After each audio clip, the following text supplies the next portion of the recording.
The mansion had stood for nearly a century, a grand spectacle nestled on the rugged coastline of Devon, England. Known as Ravenswood Hall, it was designed to rival the palaces of Europe, an opulent fortress built during a time when ambition and wealth knew no bounds. This estate wasn't just bricks and mortar, it was the legacy of one of Britain's most formidable women, Lady Eleanor Whitmore, whose influence shaped more than just high society. I remember the first time I set foot on the estate's sprawling grounds. The air was thick with the scent of sea salt and blooming gardenias, and the late afternoon sun cast a golden glow over the manicured lawns. Ravenswood was more than a home. It was a statement, a blend of Tudor grandeur and Venetian flair, with its towering stone turrets and intricate stained-glass windows. Lady Eleanor was unlike anyone I had ever met. She was tall and commanding, her presence as striking as the estate itself. That day she wore a deep emerald velvet gown that hugged her figure, with a slit that teased just enough to stir the imagination without crossing any lines. Around her neck hung a delicate sapphire pendant, catching the light as she moved with effortless grace. She greeted me with a sharp smile.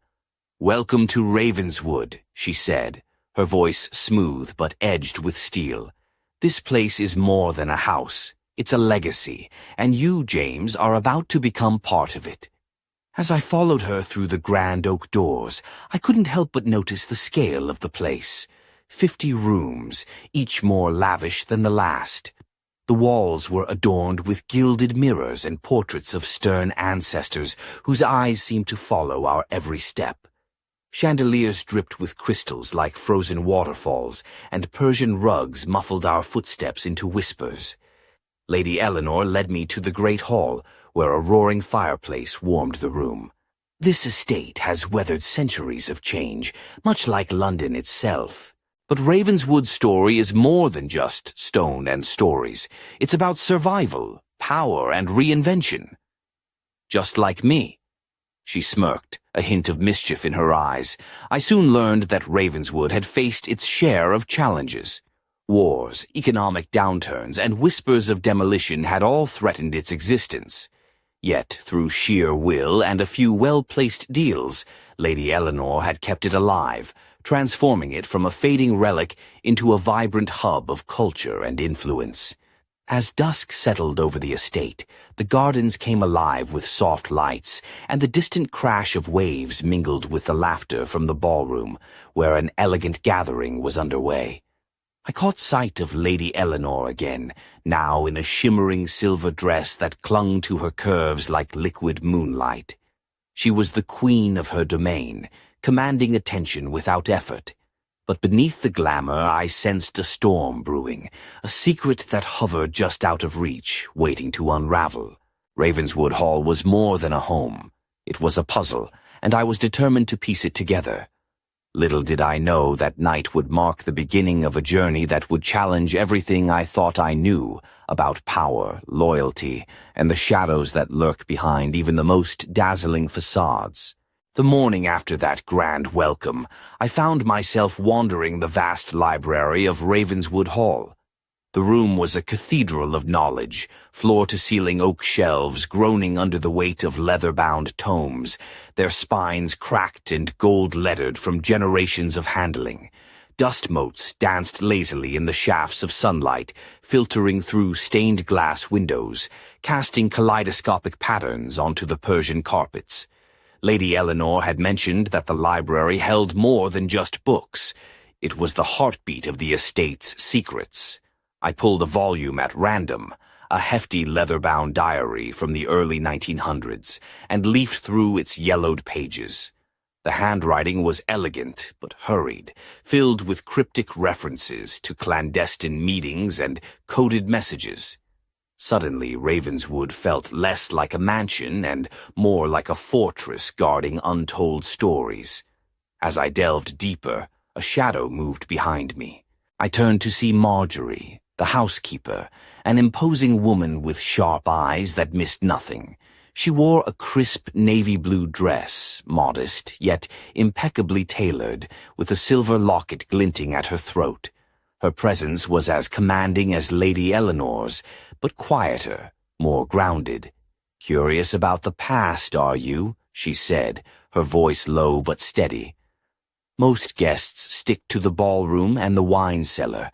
The library tends to swallow people whole." I smiled. "I suppose I'm not most guests." Marjorie's gaze softened just a fraction. "You do well to remember that Ravenswood isn't just a house. It's a living thing. It watches, listens, and sometimes it even speaks. But only to those who know how to listen." I couldn't help but chuckle. "If it starts talking, I'll be sure to ask it for the lottery numbers." She gave a dry laugh. "Better you than me." Later that afternoon, Lady Eleanor invited me to a private tour of the estate's lesser-known chambers. We navigated a labyrinth of hidden passages and secret staircases, their walls lined with faded tapestries depicting scenes of medieval hunts and royal banquets. It was like stepping into a Gothic novel, the air thick with history and whispered intrigues. At one point we paused before a heavy oak door, its surface carved with an intricate family crest, a raven clutching a sword in its talons. With a knowing smile, Lady Eleanor produced an ornate brass key from a velvet pouch. "This," she said softly, "is where the real story begins." The door creaked open to reveal a dimly lit room, walls lined with maps, faded photographs, and newspaper clippings, a shrine to Ravenswood's turbulent past. In the center stood a polished mahogany desk, cluttered with letters and a weathered leather-bound journal. I glanced at Lady Eleanor. "So, what secrets are we uncovering here? Ghosts? Lost fortunes? Secret societies?" She raised an eyebrow, the hint of a smirk curling her lips. "Oh, much more than that, James. And trust me, once you step through that door, there's no turning back." As evening shadows lengthened over Ravenswood, I felt the weight of her words settle over me. This wasn't going to be just a story about a grand old house.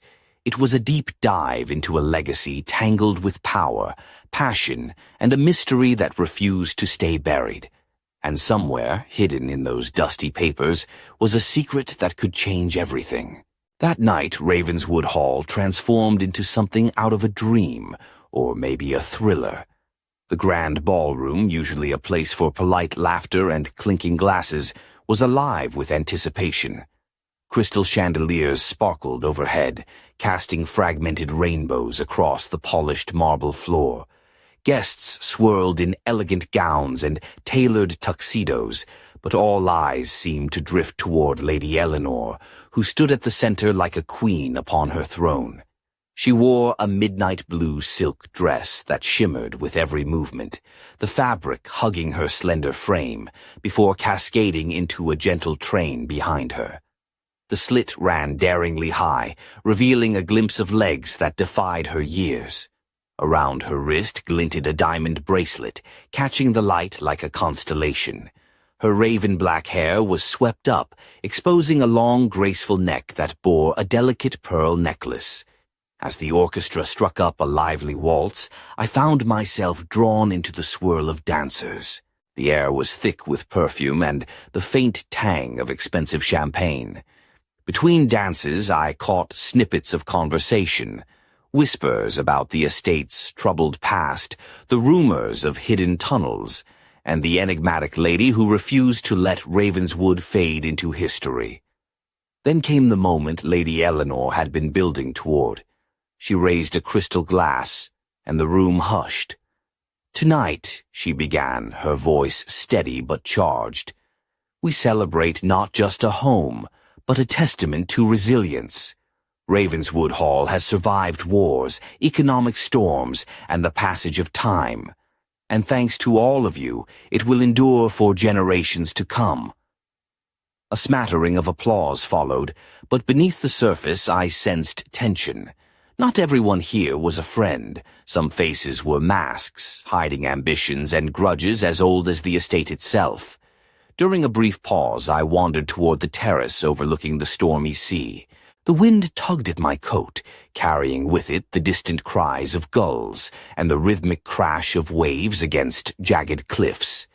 There, standing alone, was Lady Eleanor, her gaze fixed on the horizon. "Beautiful, isn't it?" I said, joining her. She smiled, but it didn't reach her eyes. "Yes, but the sea is fickle, James. It can give and it can take away, much like power." I nodded, wondering what battles she'd fought to keep Ravenswood standing. "Do you ever think about letting it go? Moving on?" Her eyes locked onto mine, sharp and unwavering. "Letting go isn't in my nature. This estate is more than bricks and mortar. It's a symbol, and symbols are dangerous if you let them fall." As the night deepened, shadows lengthened, and secrets whispered on the wind. I realized then that Ravenswood Hall was not just a backdrop for high society. It was a living, breathing enigma, where every smile hid a story, and every glance carried a warning. And somewhere beneath the polished surface, a storm was gathering, one that would shake the foundations of everything and everyone. I thought I knew.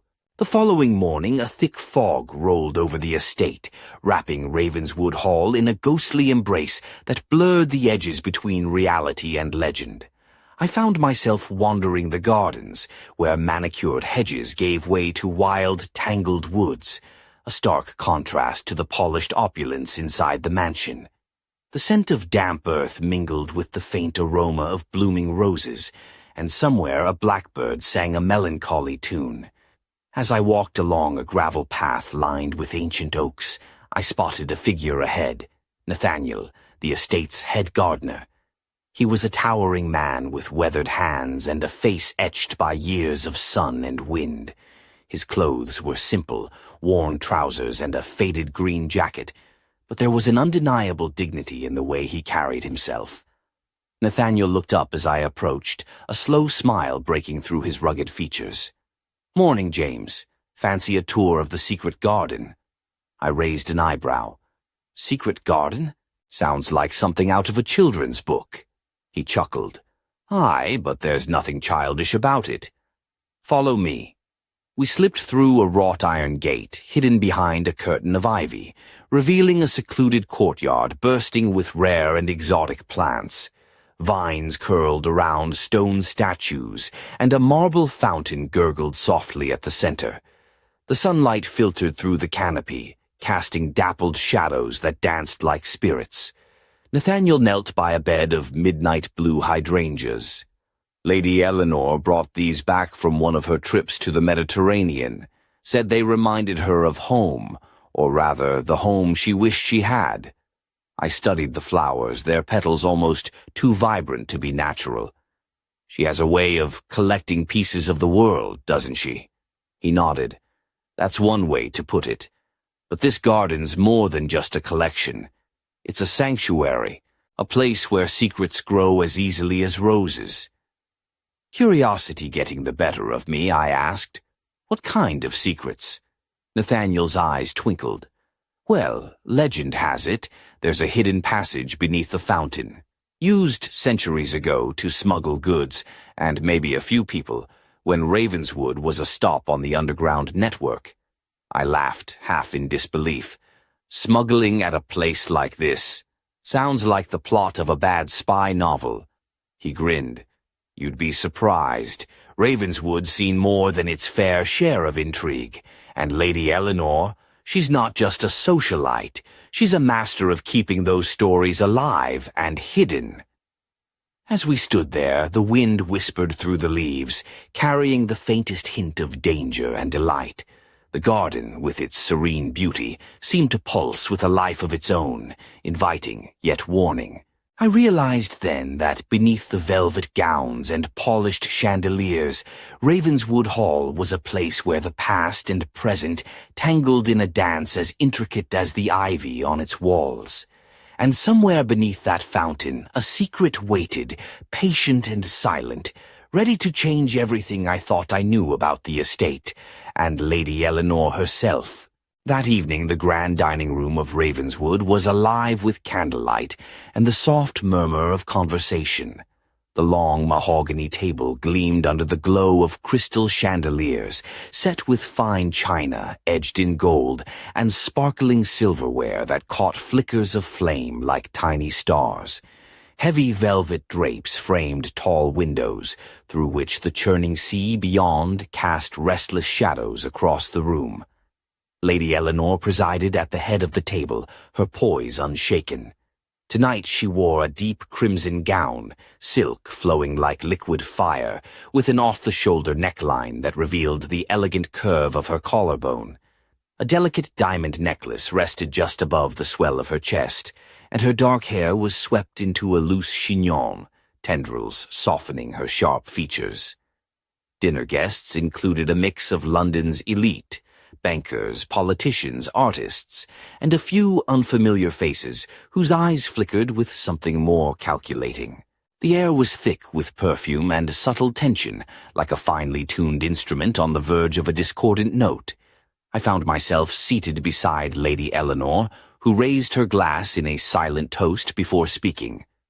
We gather tonight, not just to enjoy good company and fine fare, but to discuss the future of Ravenswood. The estate must evolve if it is to survive. Her words hung in the air like smoke. Evolve how? I asked, curiosity piqued. She smiled, a slow, knowing curve of her lips.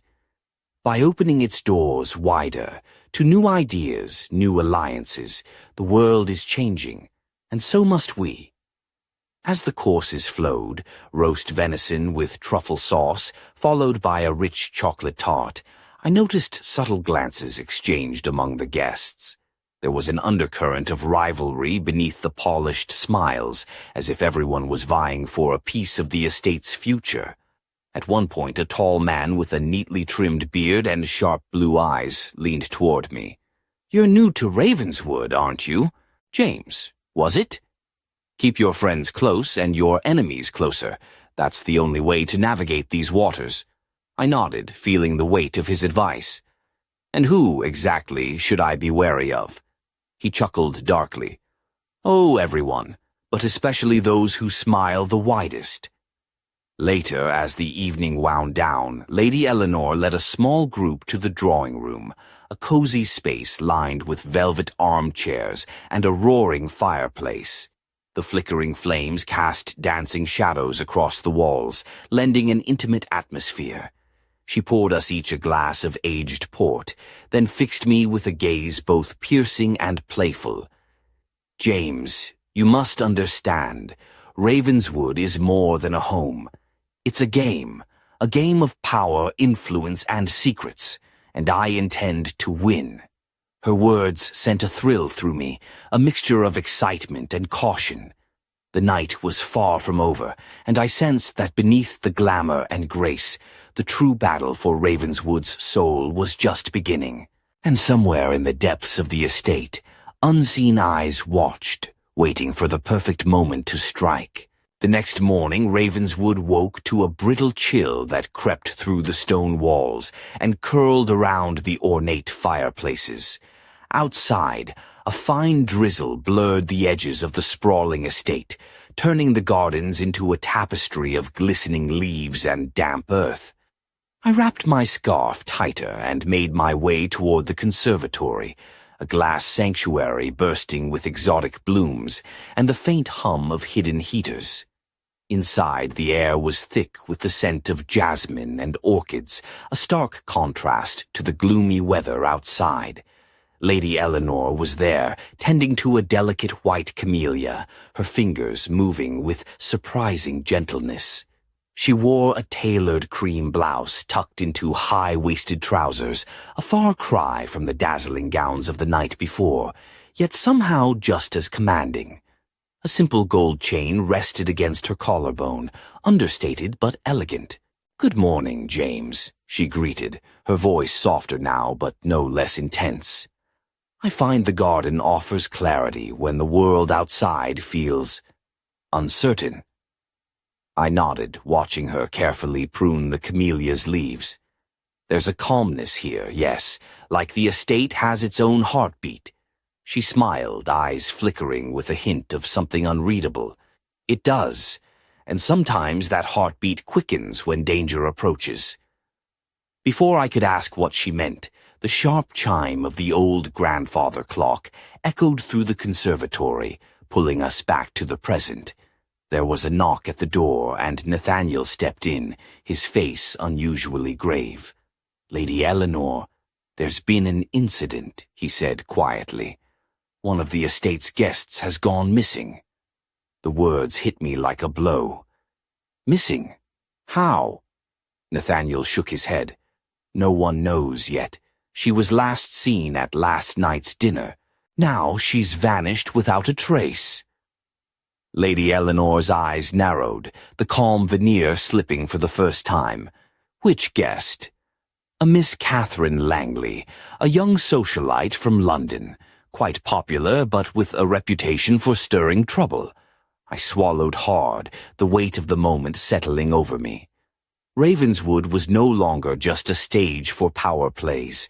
It had become a trap. Lady Eleanor straightened, her usual poise snapping back into place. "Gather the staff. No one leaves the estate until we find her. James, I want you involved. This isn't just about a missing person. It's about the safety of everyone here." As she spoke, I caught a glimpse of the old firelight flickering in her eyes, a warning that the game had escalated. The mansion's shadows seemed to deepen, and somewhere deep within Ravenswood, secrets waited to be uncovered. And with one guest gone, the mystery was just beginning. By midday, the atmosphere at Ravenswood Hall had shifted from elegant calm to tense urgency. The staff moved silently through the corridors, their faces pale and eyes darting nervously. Whispers floated like ghosts in the grand hallways, mingling with the distant rumble of the Atlantic waves crashing against the cliffs below. I found myself in the drawing room, poring over the guest list and recent visitor logs, trying to piece together any clue that might explain Catherine Langley's sudden disappearance. The room was awash with sunlight filtered through heavy velvet curtains, highlighting the intricate patterns woven into the Persian rugs beneath my feet. Lady Eleanor entered quietly, dressed now in a tailored charcoal gray suit that accentuated her statuesque frame. Her dark hair was pinned back sharply, and a pair of onyx earrings caught the light as she moved with deliberate grace toward the fireplace. "Any progress?" she asked, her tone crisp but not unkind. I shook my head. "None so far. No signs she left the estate, and no one admits to seeing anything unusual." She sighed, a rare crack in her armor. "Ravenswood's walls have ears, but sometimes even they keep their secrets." Just then the heavy oak door creaked open, and in stepped Inspector Graham, a lean man with a weathered face and sharp gray eyes that missed nothing. He was dressed in a neat navy overcoat, and his presence brought a welcome sense of authority to the room. "Lady Eleanor," he greeted, nodding respectfully. "I've begun interviewing the guests and staff. It's clear this isn't a simple case of a runaway." I glanced at him, curiosity piqued. "What makes you say that?" The inspector's eyes flickered with a hint of something darker. "Because in my experience, when someone vanishes from a place like this, there's usually more at play. Old grudges, hidden alliances, or debts paid in silence." Lady Eleanor's lips pressed into a thin line. "Ravenswood has its share of history, but it's been decades since anything like this happened." "Sometimes," Graham said quietly, "history has a way of repeating itself." Later, as the sun dipped beneath the horizon and shadows stretched long across the estate, I joined Lady Eleanor on the terrace. The chill sea breeze tugged at my coat, carrying the salty tang of impending storm. She looked out towards the darkening waves. "This house has seen its share of storms, James. Not just the ones that batter the cliffs, but the ones that tear at the very fabric of those who live here." I met her gaze. "Do you think Catherine's disappearance is connected to Ravenswood's past?" She nodded slowly. "I do. And if we don't uncover the truth soon, that past may swallow us all. Behind us, somewhere deep in the bowels of the mansion, a door creaked open, as if inviting the darkness in. The storm broke just past midnight, rain lashing against the leaded glass windows of Ravenswood Hall like a furious symphony. Thunder rumbled through the ancient stone walls, and the estate seemed to shudder beneath the wrath of the tempest. Inside, the flickering candlelight cast long, jittery shadows that danced across the richly paneled rooms, making every corner feel alive with secrets. I was summoned to the study, a wood-paneled sanctuary lined with towering bookshelves and a massive oak desk piled high with documents. Lady Eleanor stood by the fireplace, her crimson cloak wrapped tightly around her slender frame, eyes sharp despite the weariness etched into her face. "James," she said, voice low and urgent, "there's something you need to see." She handed me an envelope, its wax seal broken but the contents carefully preserved. Inside was a faded photograph of Catherine Langley, smiling brightly in a sunlit garden, but tucked behind it was a letter, handwritten, hurried, and cryptic. "Read this aloud," she instructed. I cleared my throat and began. "If you value your life, beware the raven's shadow. Trust no one within these walls, for the past is not dead, and it's coming for us all." A chill ran down my spine as I looked up. Lady Eleanor's eyes bore into mine. "This wasn't found by chance. Someone wants us to know, but they're afraid to speak openly." Suddenly, a sharp knock interrupted us. The door creaked open to reveal Marjorie, the housekeeper, her usually composed face pale and drawn. "Forgive me, Lady Eleanor," she said, voice trembling slightly, "but there's been an incident in the West Wing." Without hesitation, Eleanor grabbed a silver letter opener from the desk, her fingers curling around the elegant handle like a weapon. "Stay close, James. Whatever happens next, we face it together." We moved through the storm-lashed corridors, the distant roar of the ocean mingling with the pounding of our footsteps. The West Wing was darker, colder, a forgotten wing with peeling wallpaper and faded portraits whose eyes seemed to follow us accusingly. At the end of the hallway, a door stood ajar.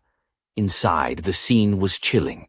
A shattered vase lay spilled across the floor, water mingling with dark crimson stains that soaked into the Persian rug, and there, slumped against the wall, was a cryptic message scrawled in charcoal on the plaster. "The raven watches. The game has begun." Lady Eleanor's eyes narrowed, fury and fear warring within her. "This isn't just a warning anymore, it's a challenge." As the storm howled outside, I realized that Ravenswood's shadows had grown teeth, and we were caught in their deadly grip. Little did I know the darkest secrets were yet to be revealed. The following dawn broke gray and heavy, the storm having left the estate damp and shrouded in mist. Ravenswood Hall felt different, charged, as if the very stones beneath our feet were holding their breath. The cryptic message painted on the wall haunted my thoughts. "The raven watches. The game has begun." I found Lady Eleanor in the morning room, seated by the window with a cup of steaming tea. Her crimson gown from the night before was replaced by a tailored navy blue dress, sharp and purposeful, the kind of attire that spoke of battles to be fought and won. Her dark eyes, framed by a hint of kohl, were fixed on the rising sun, but far away, lost in the labyrinth of her mind. "We're out of time, James," she said without looking at me. "Whoever is behind this isn't just playing with shadows, they're playing for keeps." I nodded, the weight of our predicament settling on my shoulders. "Do we have any leads?"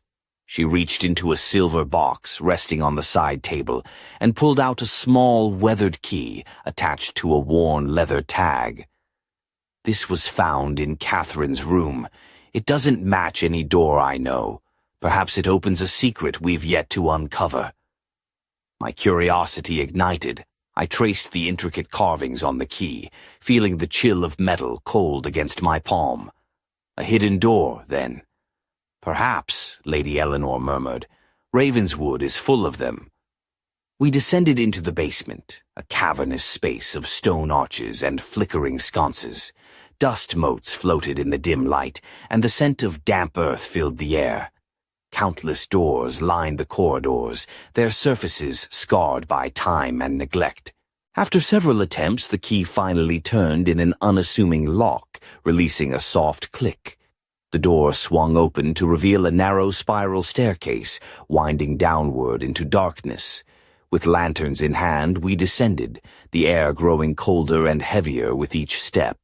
At the bottom, we entered a hidden chamber, walls lined with ancient maps, faded documents, and a collection of curious artifacts. A large, ornately carved chest dominated the room, its surface etched with the same raven emblem that adorned the estate's crest.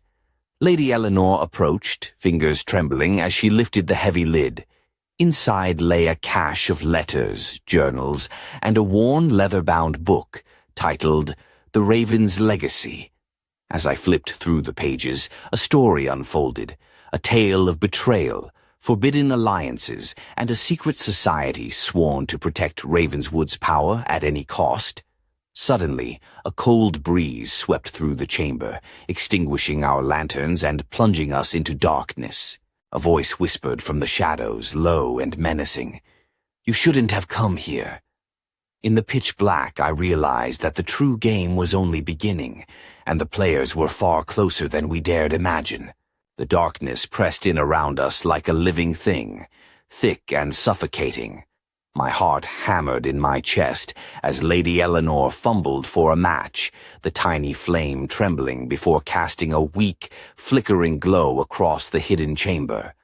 The voice, cold, sinister, had vanished, but its threat lingered, hanging heavy in the stale air. "We're not alone," I whispered, my voice barely audible. Lady Eleanor's eyes, sharp as obsidian, scanned the shadows. "They've been watching for centuries, James, Ravenswood's true guardians, or its jailers." From the gloom, a figure emerged, a man cloaked in black, his face obscured by the hood of his coat. His presence was commanding yet chilling, like the embodiment of the storm raging outside.